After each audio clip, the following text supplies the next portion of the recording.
So we are in the Prohibition Museum and learning what life was like when they outlawed liquor, especially rum.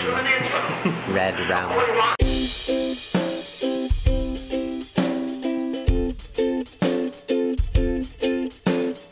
The number is too high to bear. Moderation is the answer, not prohibition.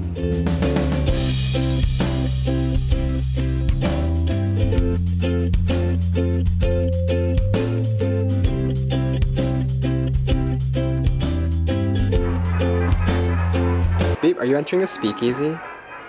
What do you want? Who sent you? Tell him Gus.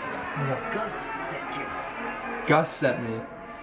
Yeah. All right. Come on.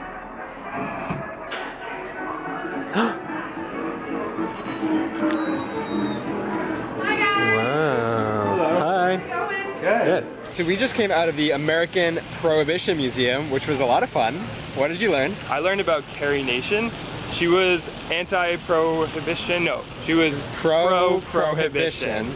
She was part of the temperance movement, and basically she was this really intimidating figure back in the early 1900s, and she would go from bar to bar with this hatchet, and she would like break down windows and throw bricks, and basically she became like a national celebrity for her anti-alcohol movement. I learned that Prohibition lasted 13 years. I didn't realize it was that long. And actually the most interesting thing I learned was that it was because of Prohibition that income tax was introduced. So much of the income from local governments was on alcohol taxes, so when they didn't have alcohol taxes anymore, they had to introduce a new way to get money. So you can think Prohibition era laws for income taxes. Where are we now, BB? You're at the Fox and Fig, a plant-based cafe in Savannah. This is a white chocolate peanut butter vegan milkshake. I think they use ice cream from Leopold's too, right? They do. Ice cream from Leopold's, Justin's Peanut Butter Cup, and a homemade coconut whipped cream. Oh my god, that's stupid. That's so good. We were literally like fighting over this milkshake. It is so good. I'm not exaggerating, this is the best vegan milkshake I've ever had, and I've had a lot. Hey, I want some more. Oh my god, wait, I need some more. Alright, I'm so glad we came here. So good. We got mac and cheese with shrooms and a Beyond Burger. Well, I didn't think I'd be saying this sentence ever, but the best plant-based restaurant I've ever been to is in Savannah, Georgia. Beep. The milkshake was incredible. That Beyond Burger was delicious. The way they prepared it was just like so good with their homemade chive cream cheese, and then the mac and cheese was just like incredible. Didn't taste vegan. Everything was just perfect. Oh my god. And now we are headed back to our car, and we're gonna drive to Tybee Island.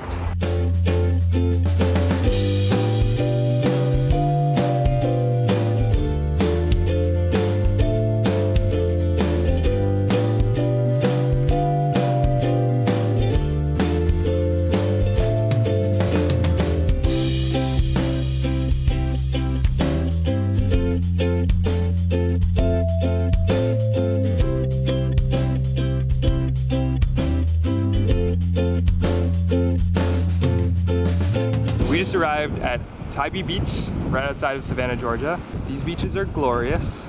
They're so deep and the sand is so soft. And there are also really nice dunes here, which I feel like we take for granted, but most beaches don't have really deep, thick dunes, and these guys are really nice.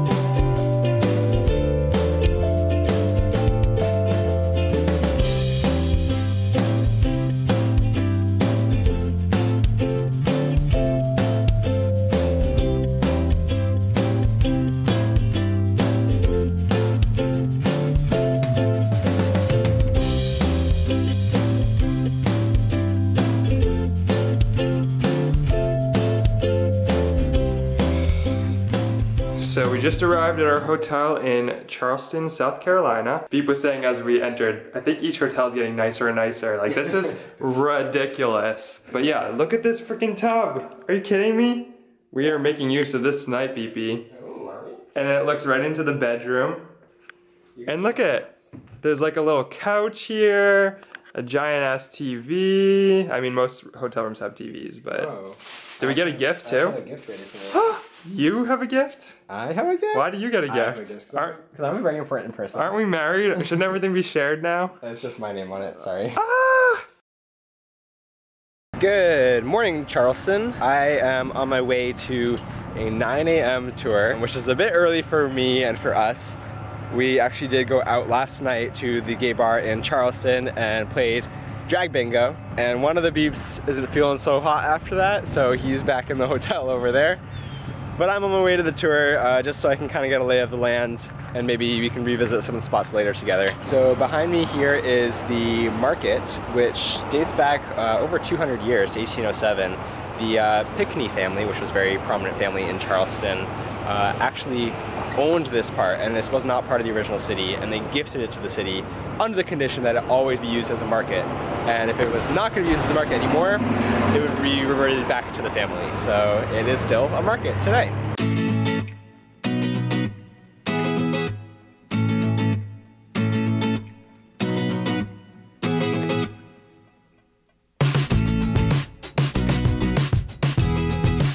So I had a great tour of Charleston this morning. It was a private tour, so I didn't vlog too much on it. But now I am rejoined by my beep. Oh, I was so hungover this morning. I'm sorry I missed the tour. I think it was because in the bar last night where we did drag bingo, somebody caught wind that we just got married and the shots were flowing. They were certainly flowing. Now it's the next morning and we are at the Charleston Museum. Hey! Apparently it's America's first museum, according to the sign right there.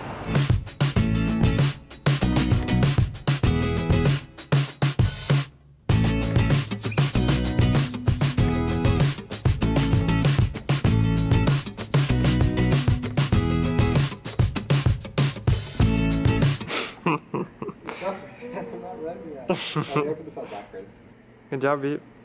Yeah, it looks right. I can't believe people have these things. Oh, goodness. So, Beepy, what'd you think of America's oldest museum? It was clarified. It's not necessarily like the exact building or even the whole collection.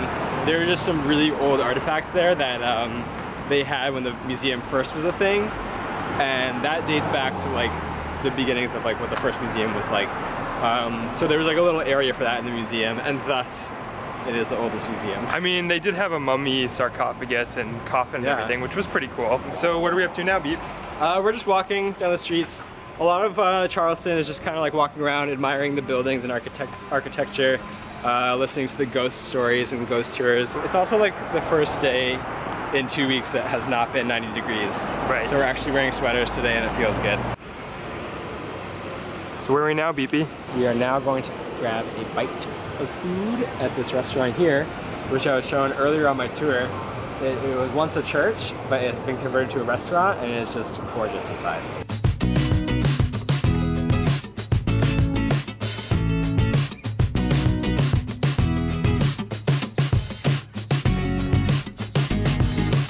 So Beep, what'd you order?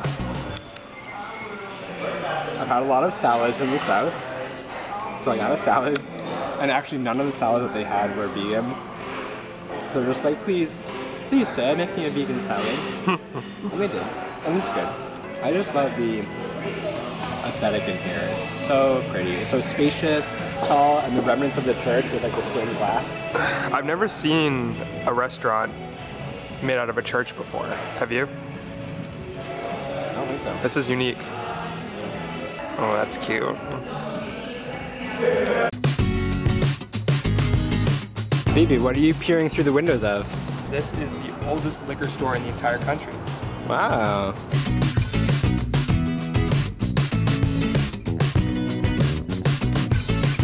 And behind us is probably one of Charleston's more well-known attractions, the Rainbow Row of Houses. It kind of reminds me of the Painted Ladies in San Francisco. Yeah, it does. Only slightly more pastel-ish. It's pastel-y and it's pretty.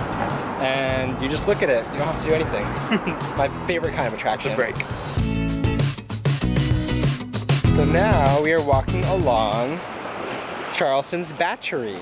The Battery, kind of like Battery Park in New York City. Kind of like Battery Park, and not at all like a Duracell or Energizer Bunny. Oh my god. AA battery. When John saw the battery on the map, he's like, oh, there's a beach, like let's go to the beach. It's all gone. Well, a little bit of beach over there. the tide is just high, I think. Yeah. But I also don't want to go to the beach because, as I learned on my tour this morning, there were a bunch of pirates who were executed for ambushing British trade ships here, and they were buried face down on this beach here, which was like a huge disrespect because people who would want to be buried like face up near a church, so to be pushed off like to the edge of the land, they're cursed. So at night, if you come here, Is that where all the ghosts live? and you like watch the moon rise over, you'll see the bodies start floating and they start moaning because pirates moan a lot. No way. Mm-hmm. Can we come see them tonight? Maybe. I learned that that's why pirates have gold rings, so that on their, like when they're about to die, they can like use that. Or if they do die, then like their comrades can help them negotiate for a good plot of burial land. Didn't you say you also learned that a lot of the pirates are gay? Yeah.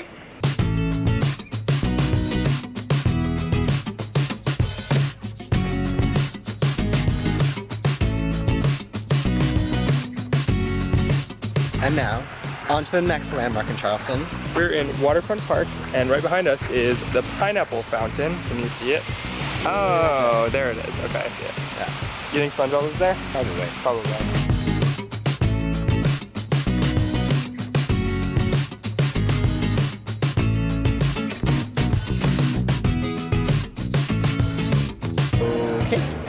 So last night at the gay bar, our bartender told us about this place called Kaminsky's, which is supposedly the best dessert place in all of Charleston. They have like all of these different types of cakes and sweets, and I don't know how much vegan stuff they'll have, but hopefully they'll have like one or two things you can try. Yeah. But we're gonna go in and check it out. Kaminsky's. Okay.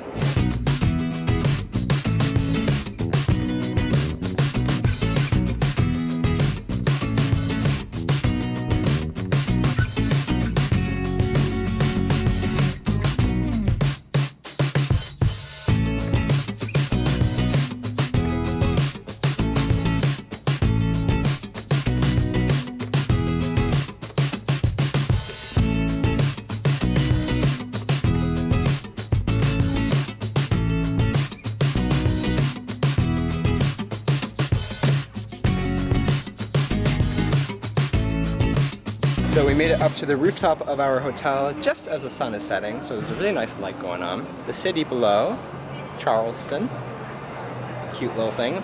There's the beep. Oh, he's taking pictures too, huh? Hi, beep. Oh, hello.